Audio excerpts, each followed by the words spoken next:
মুখের কথা না, বাবা মানে নীরব যন্ত্রণা।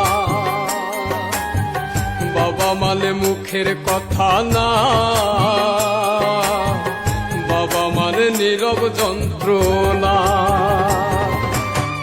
বাবা মানে নিজে দুঃখে থেকে